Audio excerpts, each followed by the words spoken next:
couple weeks ago, I got a new car, and there's a couple things that I'd like to make improvements on. Specifically, this little area that I use to hold my phone and an additional water bottle. It sits behind the shifter in front of the armrest or the center console area, and I'd kind of like to design something to slot into there, maybe have a spot to store my phone, an additional water bottle, maybe something to hold Bo's water bottle while we're on vacation or out taking a walk, and just a couple other things. So let's head outside. I want to kind of show you what I'm talking about so you have a better understanding of what my plan is.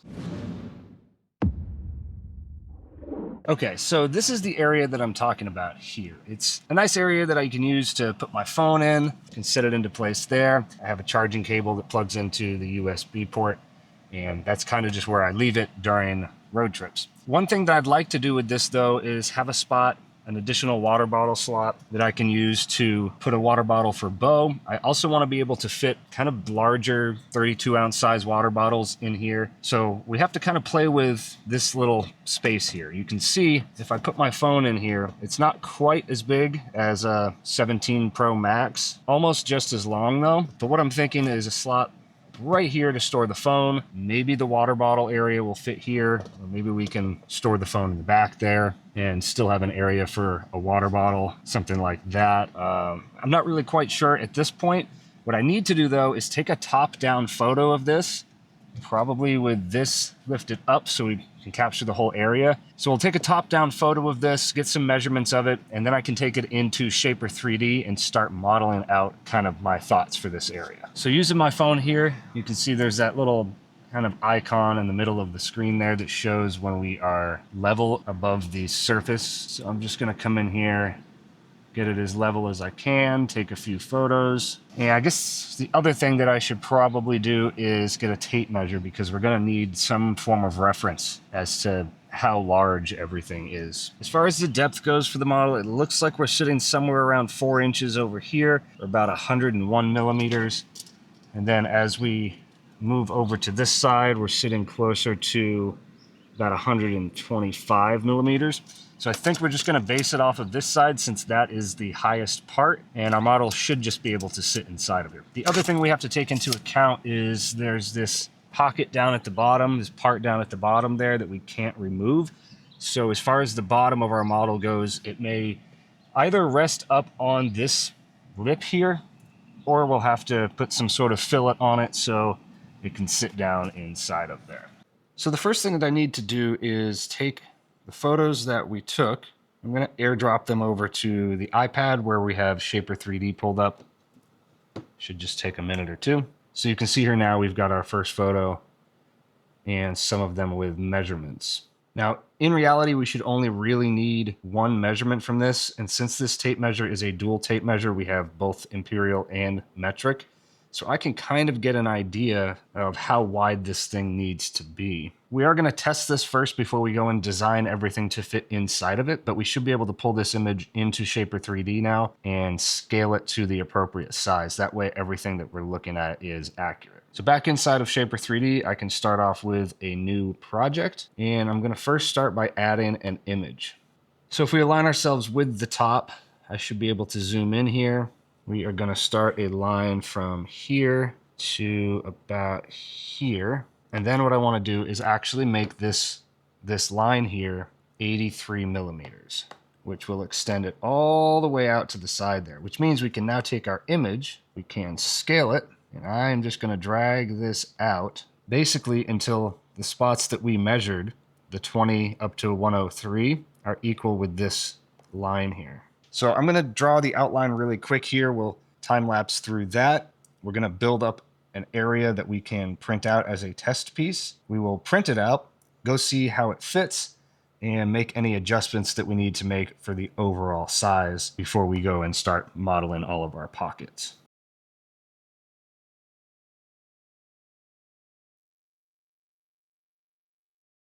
All right, so I've finished with the kind of the rough sketch. So as you can see here, kind of have a rough idea of how this might work.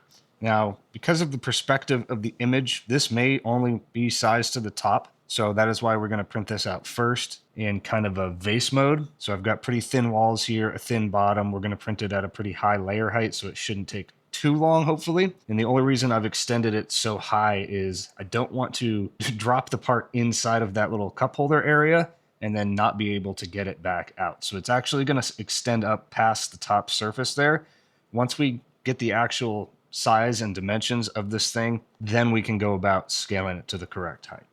So I've airdropped it over to my computer. We're going to open it up in Bambu Studio. I'm just going to get it sent on over to the H2C, and we're going to print this test piece out of PLA.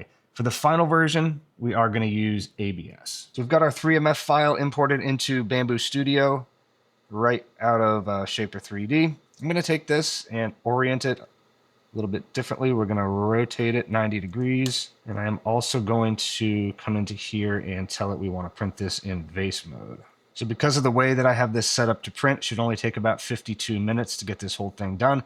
It is going to be a very thin part, but that shouldn't really impact the overall actual dimensions of the piece. We're really just making sure that this outside part here is going to fit inside of the hole. Also going to print it at a 0.26 millimeter layer height. Should speed it up to about 44 minutes. So we can send this on over to the H2C. Take a look at how this part fits in about 45 minutes. All right, I know I said I was going to let this thing print up to 110 millimeters. It does still have 19 minutes left on it, but I think we're just going to stop it right now and see if the overall size is good for us, because again, there's no real point in letting this go up if the thing doesn't actually fit in the hole to begin with. And if it does, then we can move on to bigger and better things. So setting this thing in here, it is a little small in all directions, but as you can kind of see here, putting it inside of the far right corner or far left corner for you, coming down here and moving on over to the back corners, the actual curvature and the radius of the part seems to fit. It just looks like we need to scale it up by about 10 millimeters. We'll start with probably 6 millimeters, scale the entire thing up, reprint it, and see if it fits in there a little bit better. But for a first test, I can't say I'm unhappy with it. We've kind of got the overall shape going here at least. Okay, after 3 or 4 different iterations trying to test things out, get the fitment right, I figured out that this is actually slightly tapered. So it's wider at the top, a little bit more narrow at the bottom. So that led us to something kind of like this. You can see this one fits in there. It is a little bit too big. So there is some areas around the edges here where it's not quite flush. But I took all of that and I designed this. Now this fits in here pretty nicely. It has a little bit of a gap around the corner there, but nothing that I'm too concerned about. But what we've ended up with is a slot where I can store my phone, and the charger can come around here and plug in. We've got a slot that will store an extra water bottle, a slot that can store vape or whatever you want to store there, and I've also got a slot for a pen. Now, what's cool about this is because it's designed in Shaper 3D, which has parametric modeling, I can go back at any point and change the entire layout of this and reprint it if I wanted to. So if I didn't end up liking the way that this water bottle sat right here, I could move everything around, put this over here or move it back here, whatever I see fit. I could eliminate the water bottle slot altogether and put something different there without having to go in and completely remodel everything. So I'm pretty happy with how this turned out. It's going to be a little bit of an improvement. I do tend to bring a couple water bottles with me when I'm on the road, so it's nice to have something here where everything kind of has its own place. Now, obviously, I could pull this out and I could just start throwing things into here, but you can kind of see how it just gets a little discombobulated. Things start to fall over. So having this in place where, again, everything just kind of has its own slot, and I don't have to worry about things falling underneath something else or tipping over if it's a water bottle, I'd say this one was a success. I feel I should also point out that while the test pieces I printed out of PLA, I ended up going with a PET-G from Bambu, the PET-G HF from Bambu Lab, for the final version. And I was going to do ABS, but as I got to thinking about it, some of those dimensions, especially for the water bottle, are pretty close to the exact size of the water bottle. And I was afraid if I used ABS, it would shrink too much and then the water bottles wouldn't fit inside of it. ABS tends to shrink a little bit more than something like PET-G or PLA. So I probably would have had to scale some things up and the dimensions on it are pretty close to maximum. If I had gone really any bigger on the phone slot or the water bottle slot, it would have started interfering with each other or coming out the sides. So PETG should be good enough in the car, especially not in direct sunlight where it's kind of sitting down below. If I run into any issues though, I can always, again, go back into Shaper, scale some things up a little bit, and then print it out of ABS. And again, if you are interested in downloading Shaper 3D for yourself and 3D modeling your own parts, I have it linked down in the description below. If you use the code MountainMaker10 at checkout, you get 10% off your first month of a pro subscription, but the software is completely free to use. You do have 2 editable files on the free version, and you can export 3D models in a little bit of a lower quality. So if you're just getting into 3D modeling or haven't really made the choice of which software you want to use, go check out Shaper 3D. I have it linked again down in the description below, and play around with it a little bit. That's kind of a perk of free software, or a software that has a free version, is you can play around with it, get to know the interface of it, and then decide if you want to upgrade to the pro plan later on. And I'm also interested to see how you would have done this in the car. Would you have just left it open like it comes stock, or would you have designed it a little bit differently than I did? Let me know down in the comments below.